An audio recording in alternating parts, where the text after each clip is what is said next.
Hello दोस्तों। मेरी आज की इस कहानी में आपका स्वागत है। मेरा नाम दिलीप है और मेरी उम्र 28 साल है। मैं उत्तर प्रदेश का रहने वाला हूँ। यह कहानी मेरी और मेरी सास की है, जो एक सच्ची घटना पर आधारित है।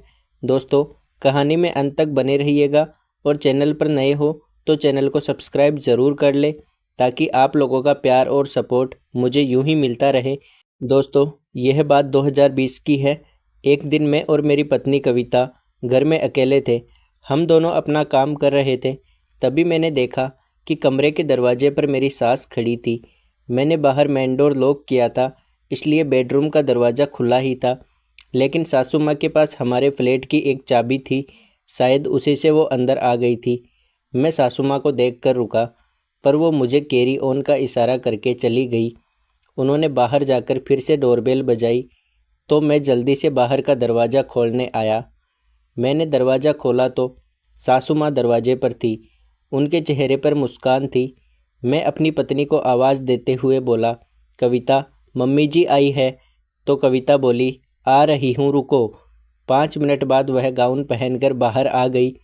उनके आते ही दोनों माँ बेटी गले मिली। उस वक्त दोपहर के 3 बजे थे। कविता बोली, मम्मी, चाय बना दूँ?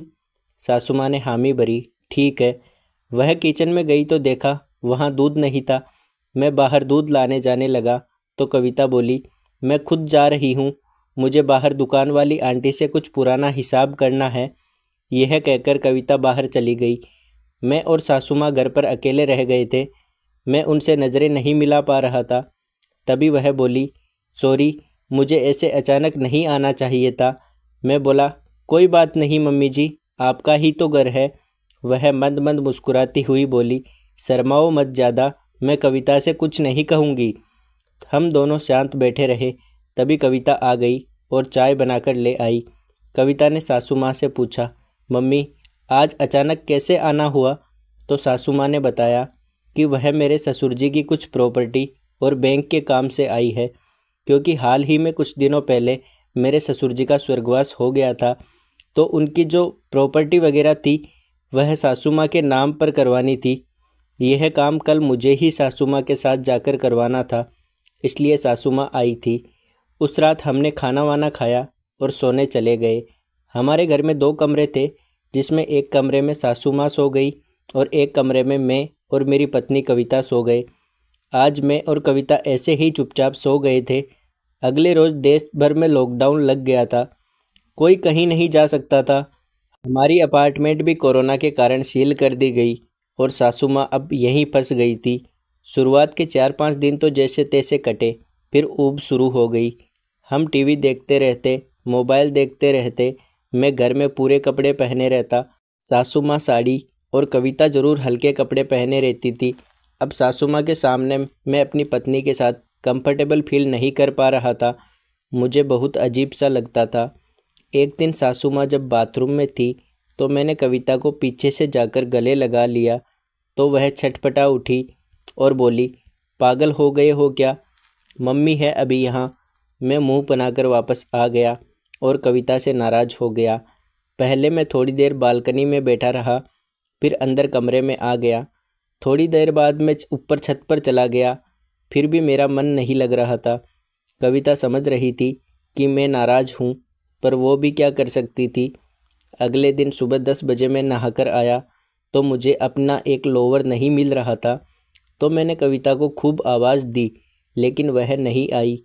तो मैं तौलिया लपेटे हुए ही बाहर आया और सासू माँ के सामने ही कविता को गोद में उठाया और बेडरूम में ले गया। कविता चिल्लाती रह गई, ये क्या बदतमीजी है? यह क्या कर रहे हो? पागल हो गए हो क्या? मम्मी देख रही है। लेकिन मैंने उसकी एक ना सुनी। बेडरूम में ले जाकर मैंने उससे कहा, तुम्हें सुनाई नहीं देता क्या? मैं कब से आवाज़ दे रहा हूँ, मेरा लोवर नहीं मिल रहा है। फिर उसने सॉरी बोला और अलमारी से मेरा लोवर मुझे निकाल कर दिया। कुछ देर बाद दोनों साथ में बाहर निकले, तो उस समय सासू माँ कुछ बेचैन सी बैठी टीवी देख रही थी। मैं भी उनके सामने बैठ गया और टीवी देखने लगा। तभी मेरी नज़र सासू माँ पर पड़ी, तो वह मेरी तरफ देखकर मंद मंद मुस्कुरा रही थी। मुझे यह देखकर अजीब सा लगा।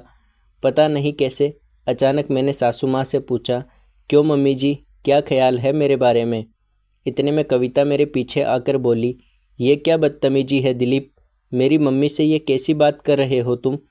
तभी मैंने बात को पलटते हुए कहा, अरे मम्मी जी, मेरा मतलब था कि देखो मुझ में इतनी ताकत है, आपकी बेटी को उठा सकता हूँ मैं। फिर मैंने कहा, सॉरी मम्मी जी, वो मैं खुद पर काबू नहीं रख पाया। वह मुस्कुराकर बोली, कोई बात नहीं, मैं पुराने ज़माने वाली सासू माँ नहीं हूँ, कॉन्वेंट में इंग्लिश टीचर हूँ, फ्रांस और डेनमार्क रही हूँ। मैं जानती हूँ कि घर में ऐसे बोरिंग तरीके से नहीं रहा जाता, और अभी तो ये लॉकडाउन कम से कम 2 महीने रहेगा। मैंने आज गौर से सासू माँ को देखा। सामान्य से लंबा कद, गोरा रंग, सुंदर चेहरा, हमेशा मुस्कुराती रहती थी और स्टाइलिश साड़ी पहनती थी। मेरी सासू माँ आगरा के टॉप कॉन्वेंट स्कूल में इंग्लिश टीचर थी। तभी मैंने पूछा, मम्मी जी, आप फ्रांस कब गई थी? तो उन्होंने कहा, हनीमून पर तुम्हारे पापा जी लेकर गए थे, लेकिन शादी के पहले फैशन कंपटीशन में पार्टिसिपेट किया था, तब भी गई थी। मैं बोला, तभी आप इतनी स्टाइलिश हो? सासू माँ बोली, मैं पहले ही दिन से कहना चाह रही थी कि तुम लोग खुल कर रहो, मेरा लिहाज मत करो। 2 महीने से ज़्यादा समय तक हम फ्लैट से नहीं निकल पाएंगे, सो हमें खुलकर रहना ही पड़ेगा। एक पल रुककर उन्होंने मुझे देखा और कहा, मनोरंजन के नाम पर टीवी, मोबाइल, लूडो और करने के नाम पर खाना पीना ही तो बचे हैं। अगर तुम दोनों की इजाज़त हो तो मैं भी साड़ी पहनना छोड़कर कुछ और पहन लूँ। मैं घर पर कभी साड़ी नहीं पहनती, कविता को पता है। कविता बोली, हाँ मम्मी, क्यों नहीं? मैं भी बोला, हाँ, मुझे क्या दिक्कत है। वो अंदर गई। फिर जब थोड़ी देर बाद वो बाहर आई तो मेरी आंखें फटी की फटी रह गई, क्योंकि सासू माँ एक मिनी स्कर्ट जो घुटनों तक थी वह पहनकर आई। यह देखकर मैं सोच में पड़ गया कि सासू माँ इस उम्र में भी यह सब पहनती है। मेरे गले में कुछ फंस सा गया था, मैं कुछ बोल नहीं पा रहा था। वे आकर हम दोनों के सामने खड़ी हुई और बोली, अब रिलैक्स लग रहा है? मैं साड़ी पहने पहने परेशान थी। तभी कविता बोली, मम्मी घर पर इसी ड्रेस में रहती है, किसी के आने पर कभी कभी साड़ी पहन लेती है बस। सासू माँ मुस्कुराती हुई बोली, क्या हुआ, शौक हुए दामाद जी? मैं कुछ नहीं बोला। अब हमारी ज़िंदगी में हर रोज़ ऐसे ही चल रहा था। तभी अचानक एक दिन हमारे घर पर कोरोना टीम आई। पूरी सोसाइटी में केस बढ़ रहे थे, इसलिए हमारी चेकिंग हुई और कविता को कोरोना पॉजिटिव बता दिया गया। हमारी सोसाइटी के बाहर ही एक अस्थायी कोरोना हॉस्पिटल चालू किया गया था, तो कविता को उसमें जाना पड़ा। अब घर पर केवल मैं और सासू माँ ही थे। दोपहर में कविता को वहाँ लेकर गए, इसलिए शाम को मैं परेशान बैठा था। सासू माँ मेरे लिए कॉफ़ी लाई और बोली, परेशान मत होइए, डॉक्टर ने बोला है हल्के लक्षण हैं, बस 14 दिन रखेंगे, फिर घर भेज देंगे। वो अभी साड़ी में थी। हम लोगों ने रात के 8 बजे डिनर किया और फिर मैं टीवी देखने लगा। तभी सासू माँ नाइटी पहनकर हॉल में आई। उन्होंने मुझसे रिमोट लेकर एक मूवी लगाई। 10 मिनट बाद ही उस फिल्म में रोमांचक सीन आने लगा, जिसे देखने के बाद मैं उठकर अपने कमरे में चला गया, क्योंकि कविता की वजह से मेरा मूड ख़राब था। मुझे पता ही नहीं चला मैं कब सो गया। जब सुबह मैंने आंखें खोली तो देखा कि सासू माँ मेरे बेड पर सो रही थी। यह देखकर मैं हैरान रह गया और सोचने लगा कि आखिर सासू माँ यहाँ कब आकर सोई और क्यों। इतने में सासू माँ ने भी अपनी आंखें खोली और बोली, उठ गए दामाद जी? मैंने कहा, मम्मी जी, आप यहाँ क्या कर रहे हो मेरे बेड पर? तो वह बोली, बेटा जी, यहाँ सोना मेरी मजबूरी थी, क्योंकि आप सारी रात नींद में कर रहे थे और कविता कविता बोल रहे थे, जिसकी आवाज़ मेरे कमरे तक आ रही थी, इसलिए मजबूरन मुझे यहाँ आकर सोना पड़ा। आखिर आप मेरी बेटी के पति हो, आप उसका कितना ख्याल रखते हो, उसकी आंख में कभी आंसू तक नहीं आने देते, तो मैं आपके लिए इतना तो कर ही सकती हूँ। जब वह यहाँ नहीं है तो आपका ख्याल रखना मेरा फ़र्ज़ बनता है। मैं आपको ऐसी हालत में नहीं देख सकी, इसलिए अपनी बेटी के खातिर मुझे यह करना पड़ा। उनके चेहरे पर अपनापन का भाव साफ झलक रहा था और वह बहुत ही खुश लग रही थी। कुछ देर बाद हम उठे और नहा धोकर मेरी पत्नी कविता से मिलने चले गए।